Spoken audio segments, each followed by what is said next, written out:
सही कहानी आपके हमरा में जज्बात नहीं खे, लेकिन एगो शहिंशाह होखे के नाते जज्बात समझे ली हम। कल होली बा, रंग के त्योहार। मुगल में ये रिवाज नहीं खे, लेकिन मेहमान की आखिरी ख्वाहिश पूरा कईल हमार तहजीब हा। ए खातिर हम कल रउआ होली खेले के इजाजत देता नहीं, ई तरीके से केहू के तकलीफ के सबब ना बने। ए खातिर हम राउर दुकान में रखल तमाम रंग खरीदता नहीं, और कल होली के मौका पे हम तोहफा के तौर पे रउआ के ई नजर करब।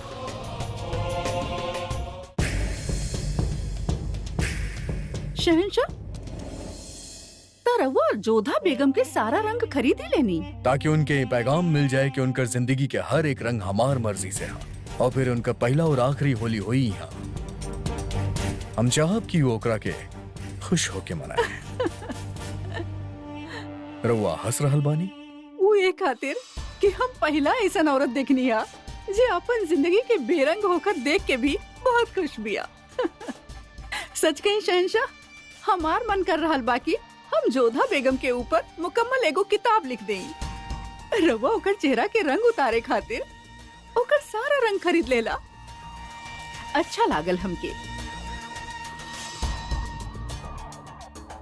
हम रउआ खातिर कुछ लाइल बानी।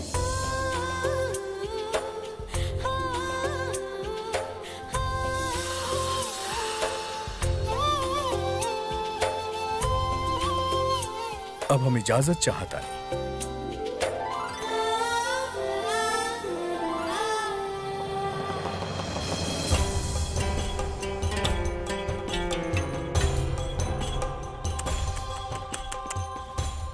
बुरा लागल बेगम रुकैया, काहे कि शहंशाह बेगम जोधा के सारा रंग खरीद लेने, और राउर सामान अभी भी बाकी बा। हम इस सल्तनत में इकलौता बानी जे हमेशा बनी रहे। और रहल बात रंग के, त जेकर जिंदगी शहंशाह बेरंग कर देले होके, ओकर अगर थोड़ा बहुत रंग बिक गईल तो हमके ऐसे कोनो एतराज ना हा।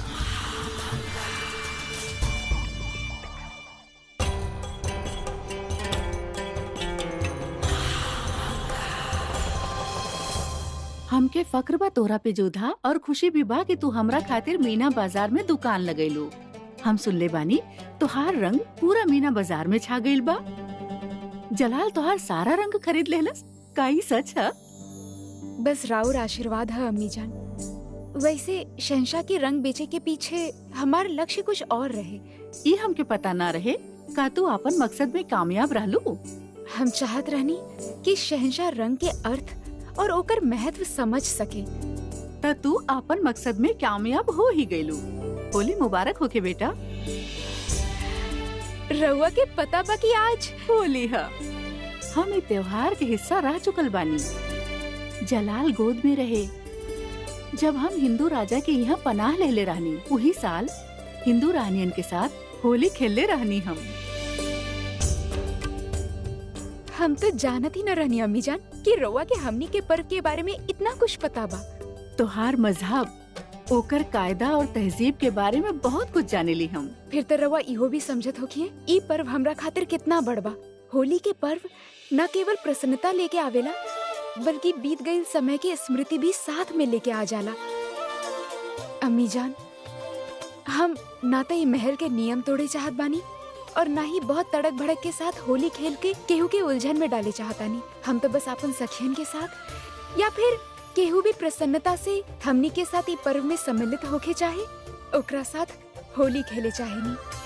तका जलाल हाँ कर देले बा? जी, उता हमके अनुमति दे देले बाड़े। बाकी अम्मी जान, मासा के जगह रउआ बानी यहाँ पे, यही से राउर आज्ञा भी उतने आवश्यक बा। बताई, का हमनी होली खेल सकेनी? बेशक खेल सकेलू, और तोहार मजहब के तहजीब के इज्जत करेनी हमनी। और हमके खुशी बिया कि धीरे धीरे जलाल भी ई सब समझे लागल बा। अम्मी जान, हम राउर खातिर भेंट लेके आयल बानी, अपन स्मृति खातिर। ली, यादगार तऊ देके जाला जे केहू जा रहल होखे। कहीं जा रहल बाड़ू तू?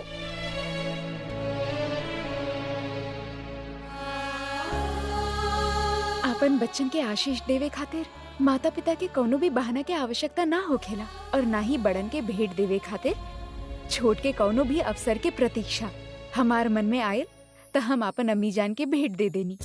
तुहार देहल हर चीज हमरा खातिर अनमोल है जोधा। ई तोहफा हम बहुते संभाल के रखब।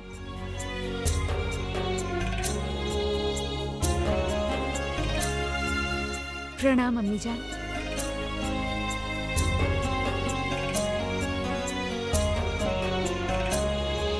का लागल तू लोगन के कि तोहर मजहब के बेगम महल में का आ गई तोहर तकदीर और हरम के कायदा सब बदल जाई। तो एक बात कान खोल के सुन ली तू लोग यहाँ आगरा में बाड़ू मुगल सल्तनत खातिर काम करेलू। तू लोगन के मजहब के त्योहार और तहजीब में हमके कोनो दिलचस्पी ना बा। छुट्टी ना मिली। तू सब लोग वैसे ही काम करब जैसे यहाँ पे करत आइल बाड़ू।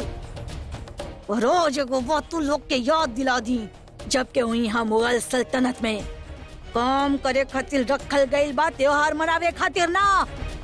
हमार हुक्म जे तोड़े की कोशिश करी ओके का सजा मिले ले ई त तू जाने लू ही सब।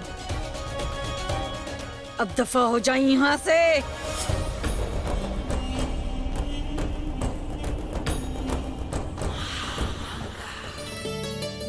अरे रीवा, ई रंग यहाँ पे काहे रखल बा? इनके बाहर रखवावा ना। ई शहंशाह भेजवैले बाड़े।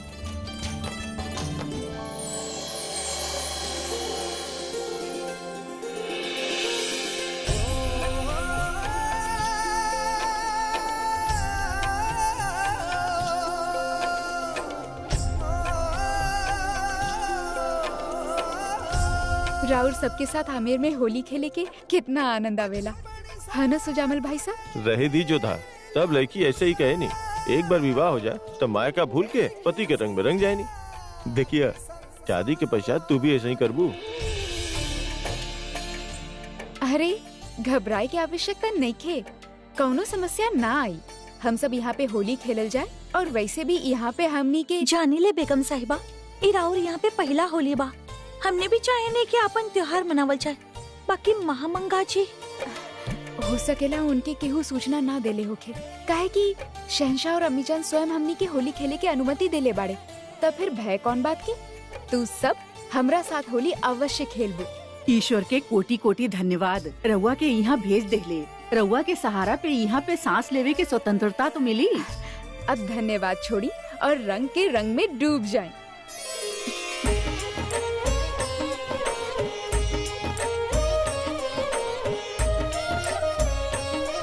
रीवा,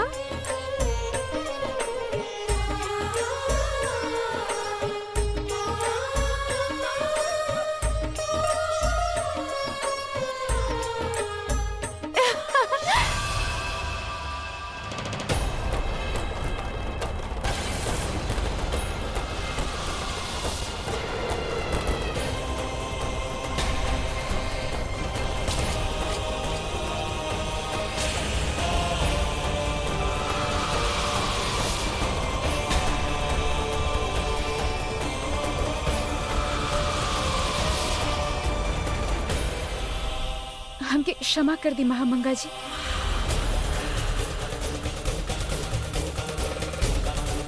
हम जानबूझ के रउआ के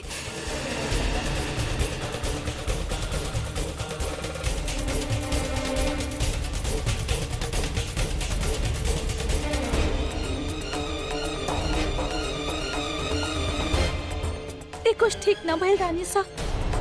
महामंगा के ये तरीका से शांत रहल अच्छा संकेत नहीं खे। ईता चक्रवात के पहले वाला शांति जैसन बा। पर हम जानबूझ के ऐसे ना कहीं। हमके समझ ना आ रहा है अब हम का करें।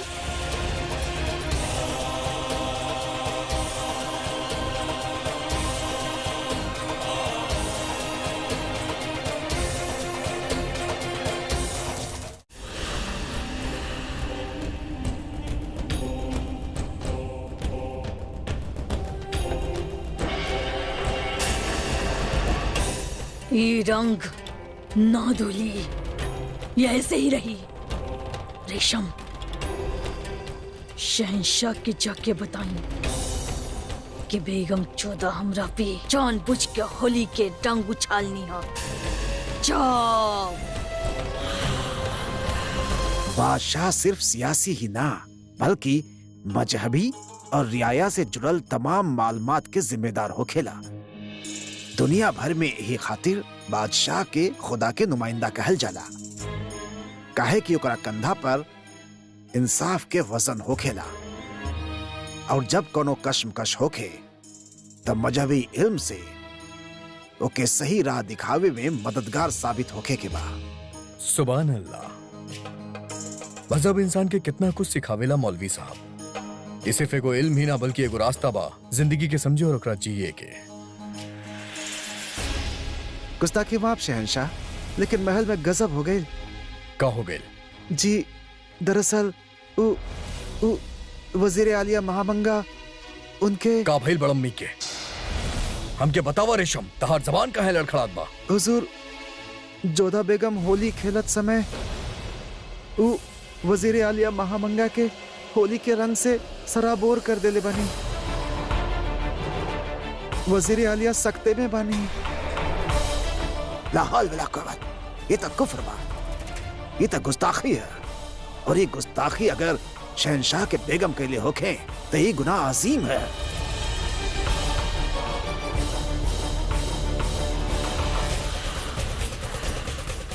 बड़म्मी,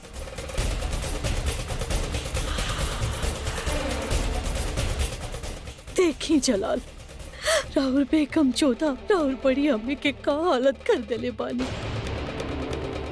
शर्मिंदगी तो इतना बिया कि मौलवी साहब से भी नजर न मिला सके नहीं हम। रहुआ बेगम चौथा के निकाह के समय उनके मजहब और उनका त्योहार मनावे के सहूलियत देले रखनी, इजाजत ना देले रहले रहुआ उनके कि वो हमनी के मजहब में बतावल गई पाबंदी के मजाक उड़ावे।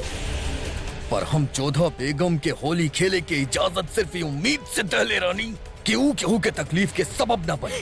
एकरा खातिर उनके होली अपन ख्वाबगाह में खेले के चाहत रहे, महल के बगीचे में ही रंग ना उछाले के चाहत रहे। जलाल, अदा हम के अब्बा जान से जुदा होखला के बाद हम रंग और हिना से तौबा कर ले रहनी। हमारे साथ के और नेकी के तार तार कर देने रहुआ के बेगम जोधा। शायद रहुआ के ये हादसा लगे पर हम के लागता कि बेगम जोधा जानबूझ के इरादेदार कईनी है, अनजाने में होके या जानबूझ के होके। ओ हमार पाकीज़गी पे कीचड़ उछाल देनी जलाल। काश हमरा बस में होकर तो ही जे खंजीर भोंक लेती हमरे सीना में और मर जाती, लेकिन हम ये भी ना कर सके काहे कि हम अपन जिंदगी रहुआ के और मुगल सल्तनत के नाम कर देनी। हमारी महल में कोनो हक नहीं के जलाल। राहुल बेगम की जियत जी मार देली, जियत जी मार देली। महामंगा वज़ा फरमा रहल बानी शहनशाह, होली के रंग से खेलल और इनके सफेद लिबास पे रंग के उड़ाइल बहुत बड़ा गुनाह बा।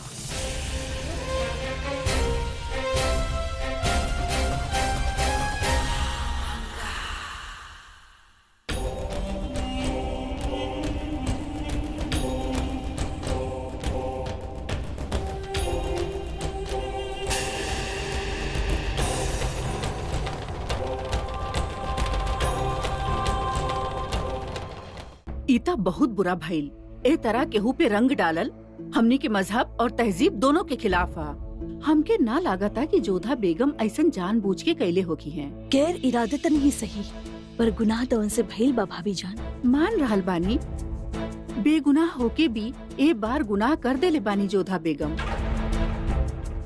पता न काहे हर बार जोधा ही ऐसन अजीबो गरीब मुश्किल में पड़ जाले। हम ता ये सोच रहल बानी शहनशाह अब का करी हैं। सही कहलू, एक ता सियासी ना मजहबी मुआमला हा जौने में कोनो रियायत ना हो सकेले।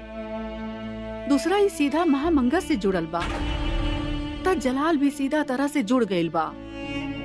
या खुदा, एक बार फिर जलाल और जोधा के बीच बहस होखी, रिश्ता में खिंचाव आई।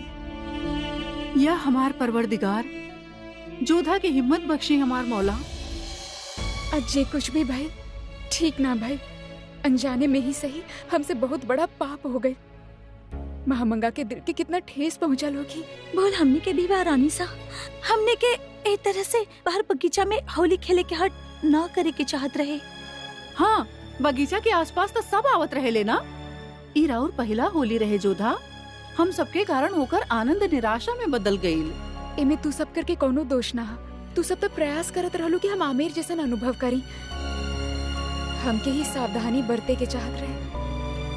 खबरदार, होशियार, शहंशाह हिंद बादशाह जलालुद्दीन मोहम्मद तशरीफ ला रहल। ए वक्त शहंशाह के यहाँ आई होली प्रकरण की सूचना शहंशाह तक पहुँच भी गई। हे भगवान, अब का होगी?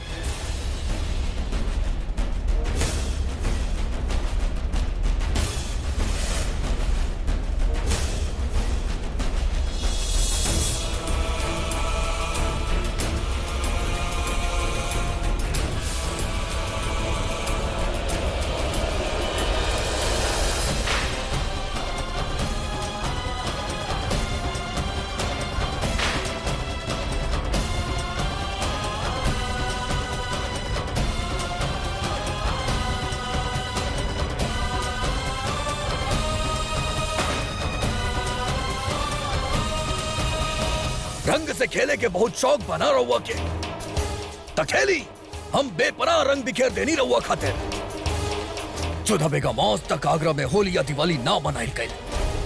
आज तक कोनो शहंशाह अपन बेगम के होली खेले के इजाजत ना देलस। ई सोच के कि रहुआ यहाँ से जाता नहीं और तोहफा के तौर पे हम रहुआ के होली खेले के सहूलत देनी। हम राउर मजहब और राउर रिवाज की इज्जत करनी, ये उम्मीद के साथ कि रहुआ यहाँ मौजूद लोग के मजहब और तहजीब के इज्जत करब। और का कहीं नहीं रहुआ हमार मजहब और तहजीब के मजाक उड़ाएंगी। चौदह बेगम आज तक के हुए गुस्ताखी ना कैलस और रहुआ कोनो तोहफा के लायक नहीं की काहे कि रहुआ हर बार हमके हमार नजर में नीचा दिखावे की कोशिश कैले बानी। हम जानबूझ के ऐसा ना कैले रहनी। ये हरकत के हादसा के नाम देकर के रहुआ अपन गुस्ताखी से मुंह ना मोड़ सकेली। रहुआ सिर्फ हमार बड़ अम्मी के नाम बल्कि हमार मजहबी कायदा के तौहीन कैले बानी। हम कौनो तर्क ना करब काहे कि हमार मन स्वयं ई बात से व्यथित है। अनजाने में ही सही हमसे बहुत बड़ा पाप हो गई। अब जे भी दंड दिए दे दी। सर झुका के हमो के स्वीकार करे खातिर तैयार बनी। सजा तो मौलवी और निमाज साहब से मशवरा करे के बाद मुकर्रर कैल जाई, लेकिन हमरा ख्याल से राउर आमिर लौटे से बदतर और तकलीफ दे सजा कुछ होने के। हम शाहीनशी के हाथ पैगाम भिजवा देले बानी और जल्द से जल्द केहू आवत हुई रहुआ लेवे। लेकिन अगर शाम तक फिर भी केहू ना आवेला, कल सवेरे ही सिपाही लोग के साथ हम रहुआ के आमेर भिजवा दे।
हमके क्षमा करिए महामंगा जी।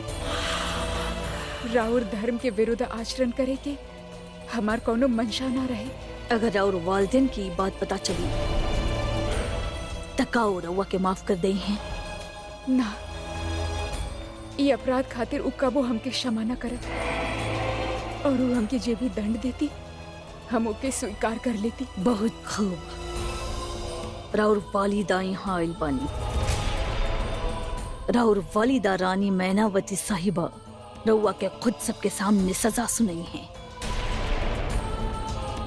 का भइल रउआ के पता न रहे राउर वालिदा आगरा आइल बानी? घबराई मत, उनकी मेहमान नवाजी के खूब ख्याल रख ले बानी, हम कौनो कमी ना होके देनी। मासा यहाँ अकेले? शहंशाह पैगाम भेज ले रहले तक केहू के त यहाँ आवे के ही होखी ना। वैसे एक बात हमरा के समझ में ना आवेला बेगम जोधा, जौन तरह रउआ के हमारी यानी की मुगल सल्तनत के तहजीब, तौर तरीका और कायदा कानून में कोनो दिलचस्पी ना बा, वैसे हमरा और कायदा कानून ना समझ पावेली। रउआ के यहाँ ही शादीशुदा बेटी के घर ना जावेली ना, ओकरा घर के पानी न पियले बा न। और आज देखी राउर वालिदा अपन शादीशुदा बेटी के लौटा के ले जाए खातिर पहुंच गई नहीं यहाँ पे। लोगन के डंके के बहुत ज्यादा शौक बा रउआ के। आज शहंशाह राउर वालिदा के सामने राउर चेहरा के बेरंग होकर देखी है। अब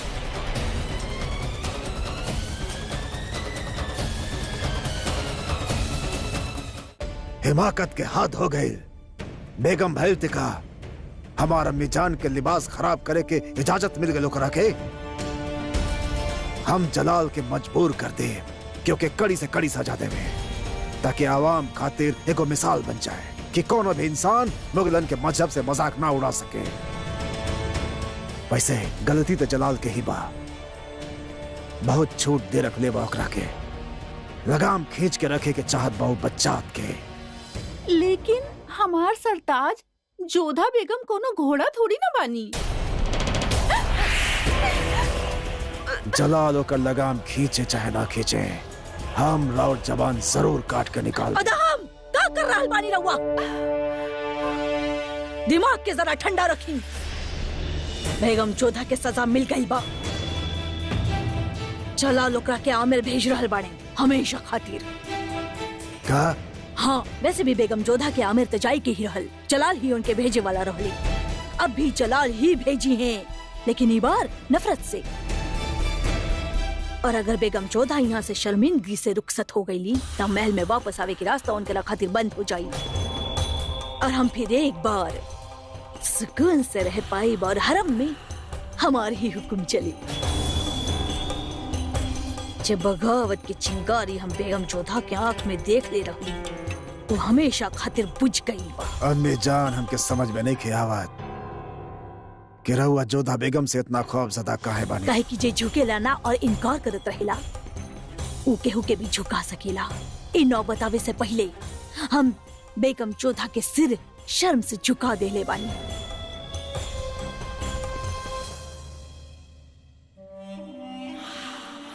बहुत खूब। रहुआ इतना मुस्कुरा कह रहल बानी। रउआ ना समझी है अदहम, बस हम जितना कह रहल बानी उतना करी। जब भी बेगम जोधा के सामने होके तमीज से पेश आई रउआ। नामुमकिन। तमीज से पेश आवे के होखी अदहम। आखिर उस शहंशाह जलालुद्दीन मोहम्मद के एक बेगम बाड़ी। ये बात रउआ बिल्कुल सही कहली अम्मी जान, हमके अपन तहजीब बिल्कुल न भूले के चाहिए। हम अब जोधा बेगम से बिल्कुल तमीज से पेश आई। अदहम, अदहम, रउआ एक बात कान खोल के सुन ली। रउआ बेगम जोधा के सामने ना जई है, समझ ली रउआ? तो फिर हम का करब? उहे जा बेहतर करेली। शरबत? हाँ, शरबत। जाई शरबत बना के ले आओ। जाओ। अभी के अभी। अदहम, अदहम रउआ के गुस्सा पे काबू पावे की चाहिए। वो दिमाग से पैदल बिया। अदहम, अल्लाह हम का गुनाह कैले बानी। रानी साहिबा, मैनावती जी के ई वक्त यहाँ आइल हमरा समझ से तो बाहर बा। आज जे होली में भइल ओकरा से एकर कोनो रिश्ता ना लागत हमके, और ये खबर इतना जल्दी वहाँ तक पहुँच भी ना सकत। बेशक भाभी जान, लेकिन मैनावती बिना बोले ले यहाँ आ भी तो ना सकेनी ना। लेकिन काहे? जबकि जलाल जान रहल बा कि यह वक्त राजा भारमल बगावत के कुचले में लागल बाड़े, फिर काहे जलाल ए वक्त उनके यहाँ बुलावा भेजले बा? मल्लिका आजम, मामला कुछ उलझल से लग रहल बा हमके। रउआ ज्यादा सोची मत भाभी जान, जे होखी वो दीवाने खास में सामने तो आ ही जाई ना। आज दीवाने खास एगो खास मकसद से बुलायल गइल बा। पिछले कुछ दिन में रोशनी डाले के बाद और हमार जोधा बेगम से मसलत के बाद हम ये फैसला ले ले बानी कि जोधा बेगम के वापस उनके आमेर भेजल जाई। शहंशाह, जोधा रउआ के बेगम बानी, रउआ ए तरफ उनके कैसे वापस भेज सकेले? शहंशाह, आमिर की राजकुमारन पे झूठा आरोप लगा के उनके नजर बंद करल गई। आमिर में केहू प्रतिरोध न कैलस, केहू कुछ न कहलस।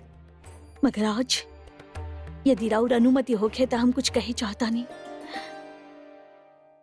हमरा यहाँ स्त्रियन के अनुमति ना बाकी ए तरह बेटियन के ससुराल जाए, मगर हम अपन सारा परंपरा के तोड़ के यहाँ पे भरी सभा में उपस्थित बानी।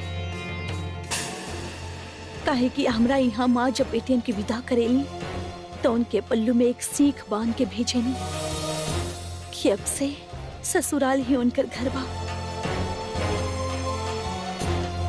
उनकर पल्लू पकड़ के उनके वापस मायके ना ले जावेनी। यदि जोधा से कोनो भूल या कोई अपराध भइल होखे, अगर गुनाह के फहरिस्त ना खोलल जाए तब बेहतर होई रानी साहिबा। आमेर के शहजादा के नजर कैद कईल एगो शहंशाह के फर्ज रहे और जोधा बेगम के वापस आमेर भेजल जाए एगो शौहर के फर्ज हा और वो खुद वापस वहाँ जाए चाहता है। ये हम का सुन रहे बानी जोधा? तोहरा मन में ऐसा इच्छा आयल भी तो कैसे? बुला कहलू कितना बड़ मूल्य चुकैले बा मेरी संबंध खातिर। राजवंशन के क्रोध, अपन की जाति के लोगन की उपेक्षा, उनकर अपमान सहले बाड़े तोहर बापू सा। तोहर छोट बहन सुकन्या के संबंध तक के समझौता कैले बानी इस संबंध खातिर। हम तोहर माँ बानी, मगर ये मत भूलिए जोधा कि हमार दो बेटी और भी बानी, और ये संबंध विच्छेद के कारण यदि हमार वो दोनों बेटियन के संबंध में कोनो आँच आवे तो ये हमके स्वीकार ना बा। तोहर बापू सा के सर पूरा भारतवर्ष के सामने फिर से झुके, ये हमके स्वीकार ना बा। तोहर अपन बलिदान व्यर्थ जाए, ये हमके स्वीकार ना बा। आमेर पे फिर से कोनो आँच आवे, ये हमके स्वीकार ना बा। जोधा पति पत्नी के बीच अनबन हो खेले, पर एकर ये अर्थ ना बा कि तू अपन मायके लौट आईबू। तो क्या अपन पति के समझे के आवश्यकता बा, उनके बदले के आवश्यकता बा।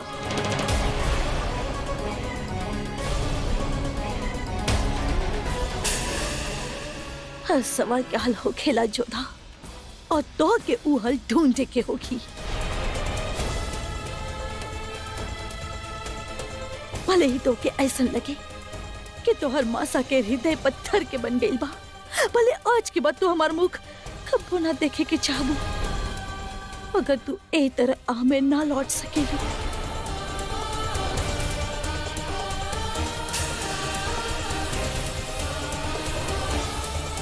हर तीज त्योहार में हमारे यहाँ बेटे के राह देखल जाले, मगर उहे बेटी परित्यक्ता के रूप में वापस आवे ता हमने उ राह बंद कर देवे नहीं।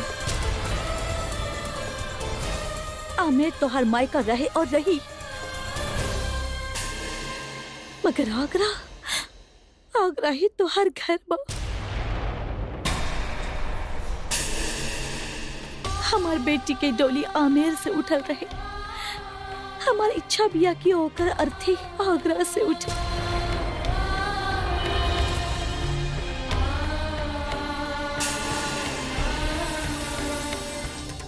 शहंशाह, रहुआ एगो स्त्री की विनती समझिया या एगो माँ की भिक्षा? जोधा के आमेर वापस मत लौटाई।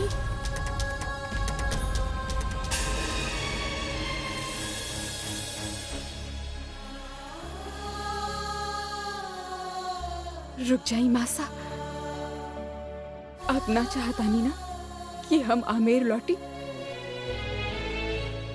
हम ना लौट, हम ना चाहेनी कि हमार कारण हमार मासा केहू के सामने गिड़गिड़ाए। और मासा ई मत समझिया कि ई निर्णय लेला के बाद हमार प्रेम रवा के प्रति कम हो जाए, बल्कि आज के पश्चात राउर पद और राउर गरिमा हमार नजर में कई गुना ऊंचा हो गई बा।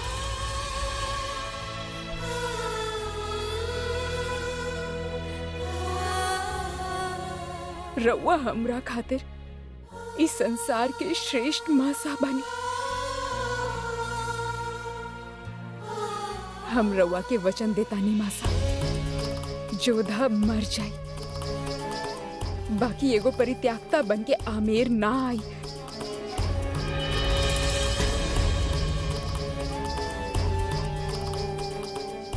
एगो त्यागल स्त्री के मासा के कलंक हम राउर सर पे ना आवे देव मासा।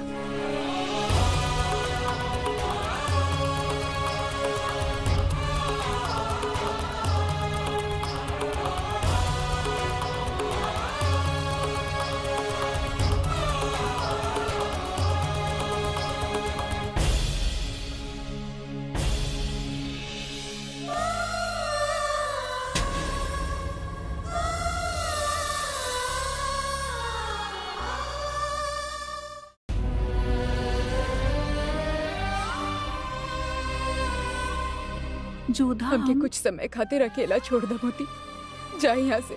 ना, हम रउआ के अकेला ना छोड़ब। काहे? कौन संबंध और कौने अधिकार से? जब स्वयं हमार मासा हमके साथ ले जाए से मना कर देनी, तब तू काहे हमारे साथ देवे चाहत बड़ू? जब स्वयं हम यहाँ पे सुखी ना बनी, तो तोहके का सुख मिल पाई?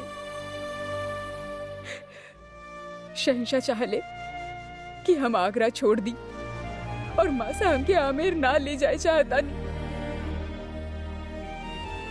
वो कर भी का सके नहीं और भी कर्तव्य बा उनके ऊपर। ये हमार भाग्य के लिखल बा मोती, एकरा से हमके ही लड़े होखी। और यही से ना तब हमके केहू के साथ के आवश्यकता बा और ना ही कोनो सीख के। हमके हमार भाग्य के साथ कुछ देर अकेला छोड़ दा। इतार सखी के विनती भी है और एगो रानी के आदेश भी। और जब तक हम ना बुलाई यहाँ मत आइया, समझ लो।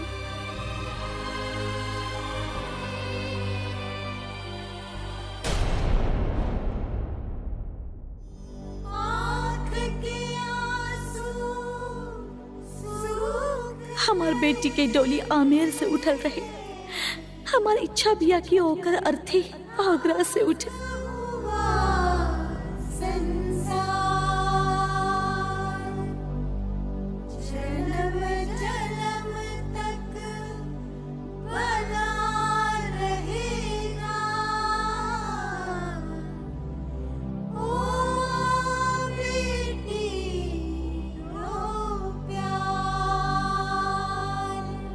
तलाके कुला के तहत एगो बीबी कानूनन अपन शौहर से रिश्ता तोड़ सकेली बशर्ते होकर शौहर के रजामंदी होके, और हम आपके रजामंदी देता नहीं।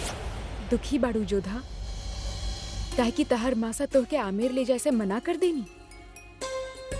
बाकी वो ठीके कहले बानी, काहे कि अगर तू आमेर चल जाइबू त आमेर के कितना अपमान सहे के पड़त। तहार बहन सुकन्या के विवाह होते होते रुक जा। जोधा, ई मत भूला कि तहरे अलावा दुगो और बेटी बानी तहार माता पिता के। परंतु यहाँ पे गुट गुट के मरे से तो अच्छा हम जीवन भर अपन मासा बापूसा के सेवा करती, उनके साथ रहती। और फिर कौन अधिकार से तू आमेर जैतू जोधा? अग्नि के साक्षी मान के तू वचन देले बाड़ू और काओ के निभाई तहार कर्तव्य ना। यदि तहार विवाह मुगलन में ना होके कोनो राजवंशी से भइल होखत का तब भी आपन ससुराल के छोड़ के आपन मायके लौट जाए तू? त का उदाहरण प्रस्तुत करतू तू सबकरा सामने? जोधा, अब तू आगरा के बेगम बाड़ू, यहाँ के रीति नीति और संस्कार के समझा और ओके अपनाव। आपन पति के इच्छा अनुसार कार्य करल इहे तहार धर्म है। और शहंशाह के धर्म कहा अन्याय करल, एगो पति के धर्म ओकर दायित्व कहा अपन पत्नी के नीचा दिखाई, ओकर अपमान करल। अग्नि के फेरा लेके उहो भी हमके वचन देले रहे कि ऊ हमके प्रसन्न रखिए, हमार विश्वास करिए, हमार सम्मान करिए। ऊ अपन कौन से वचन निभा ले ना तो हमके आमेर के छोड़ल और ना ही आगरा में अपनाए। वाह जोधा वाह, तू ऐसन सोच रखेलू शहंशाह खातिर। प्रारंभ तू कैलू, तू घृणा लेके आयल रहलू अपन मन में, तू कबो उनके ना अपनाइलू। ऊ त तहार हर बात मन ले, तोहके अपन धर्म में बनल रहे के अनुमति देले। तहार पूजा अर्चना में कबो कोनो रोक न डलले, यहाँ तक कि तोहके होली खेले के भी अनुमति देले। और फिर भी तू शहंशाह के विषय में ऐसन सोच लू? फिर तो सच में तोहके यहाँ रहे के कोनो अधिकार नहीं है, कहे कि ना तो तू यहाँ के संस्कृति के समझ पाइल बाड़ू और ना ही ओके अपना पाइल बाड़ू। ना ही तोहके यहाँ के लोग समझ आवेले और ना ही उनकर नीति बार बार विद्रोह कई के अपना आप के और दूसरन के दुखी करल बंद करा। और आमेर लौट जा। ना जोधा, तू आमेर ना लौट सकेलू। तहार परिवार वाला तोहके इतना प्रेम देले बाड़े, सम्मान देले बाड़े, तू उनके दुख और अपमान के कारण ना बन सकेलू। तू आमेर ना लौट सकेलू।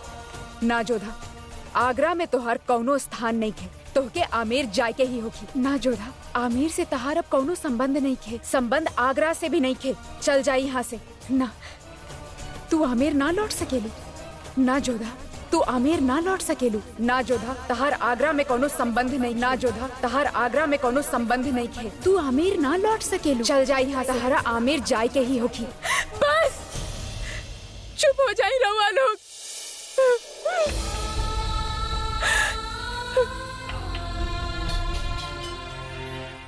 हम समझ गए नहीं हम कि हमारा स्थान कहीं पे भी ना बा, ना आमेर में, ना आगरा में, ना हमार मायका में, ना ही ससुराल में। और यदि ये हमारे जीवन के सच्चाई है तो हम जानी ले कि हमारा स्थान कहाँ बा। हम जानी ले कि हमके कहाँ जाए के जाए।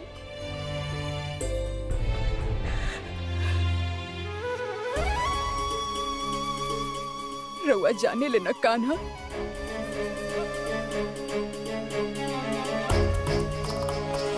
सब खैरियत तबा रानी साहिबा? महल में कोनो कमी, कोनो चीज के परेशानी त ना रहुआ के? हम तो रउआ से क्षमा मांगे आइल बानी कि हम जोधा के आमेर ले जाए स्वीकार ना कईनी।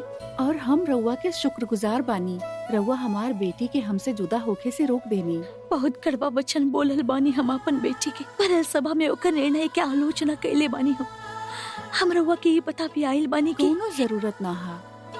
हम जाने ले रउआ जोधा से इतना मोहब्बत करेनी कि वो के समझा पाई भी रउआ खातिर मुश्किल है। आमेर लौटे के ओकरा निर्णय के पीछे के कारण समझ पाई हमरा खातिर कठिन ना बा मलिका।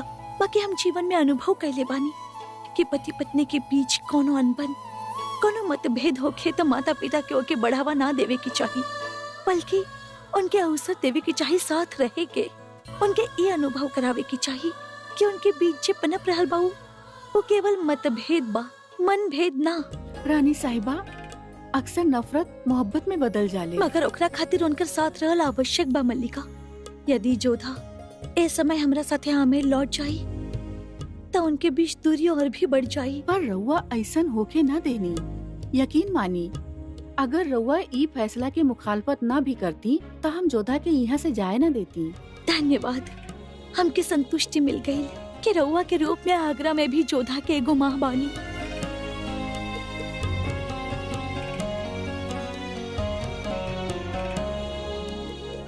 हम रउआ के प्रणाम कर रहल बानी। हमके शर्मिंदा ना करी, जोधा हम दोनों के बेटी बिया।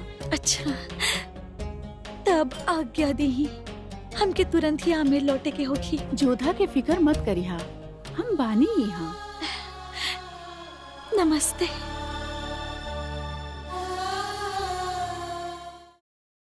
एक बात तो माने के पड़ी भाभी जान, रानी मैनावती साहिबा बहुत ही सुलझल फैसला लेले बानी। माँ है ना, अपने बेटी खातिर सोच समझ के ही फैसला ले हैं। पर कहीं न कहीं ई वाकया से उहो भी तकलीफ में बानी। यही से जोधा के बिना बतैले आमेर लौट गईनी। हमसे कहा के गइल बानी कि हमरा गैला के बाद ही जोधा के ई खबर दी। प्रणाम मलिका, हम जोधा बहू से मिले आइल बानी, उनके बुलाई। जी वो ना बानी मतलब मलिका, वो बात ही बा कि वो हमके आदेश देनी कि वो कुछ देर अकेले रहे चाहत बानी, और ओकरे बाद वो पता न कहाँ चल गई। हम महल में हर ओर देख लेनी, परंतु वो कहीं न मिलनी।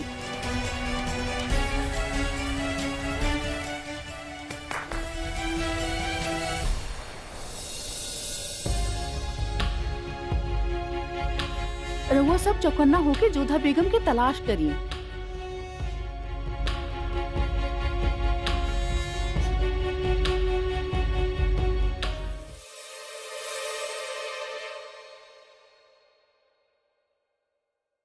गुस्ताखी माफ होके वजीर आलिया। हम आपके इबादत पे खलल डाला था नहीं, लेकिन गजब हो गई। जोधा बेगम महल छोड़ के कहीं चल गई बाड़ी। मतलब जोधा बेगम गायब बाड़ी? अम्मी जान के शाही महल से कैसे गायब हो सकेला? बहरहाल अता साहब फौरन सैनिक के हुक्म दिहल जाए कि वो जोधा बेगम के तलाश शुरू कर दे। हमके फर्क ना पड़ेला कि कितना टुकड़ी लागेला, लेकिन हमके हर हाल में जोधा बेगम के खबर चाहिए। सल्तनत के बेगम बिना केहू के इत्तला के लिए महल से चल जाए, इना तहजीब बना कायदा। तू हंसत आरू रुकैया। ता और का करी? अरे वो बातें ऐसन कहला है जलाल, जरा जोधा के हालत पे गौर करी। वो शहनशाह के ता ठुकरा चुकल बिया और ओकर वालदेन ओके ठुकरा देले बाड़े।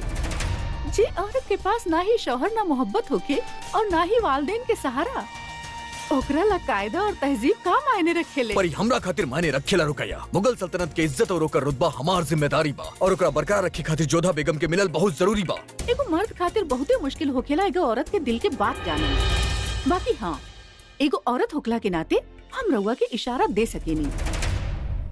जे औरत के पास ना कोनो रास्ता होखे, ना कोनो मंजिल, ना कश्ती होखे, ना साहिल, ना जिए के कोनो सहारा होखे, ना जिए के कोनो वजह, वो औरत अक्सर अपन जिंदगी खत्म कर लेवेले, चाहे वो कोनो सल्तनत के बेगम ही काहे न होखे। और उनके यहाँ ता रस्म भी बा, अपना आप के जला के खत्म कर दे। अब हमके तो सोच के बहुते तकलीफ हो रहा बा। और रुकैया जोधा अब आमेर के शहजादी ना मुगल सल्तनत के बेगम हिया, और हम मुगल सल्तनत के इज्जत केहू के दाव पे लगावे ना दे सकेली। ओकरा हमरा साथे ना जिए के बात ठीक बा, लेकिन मुगल सल्तनत के इज्जत खातिर हम ओकरा मरे ना दे। हम ओकरा ढूंढ के रहा रुकैया।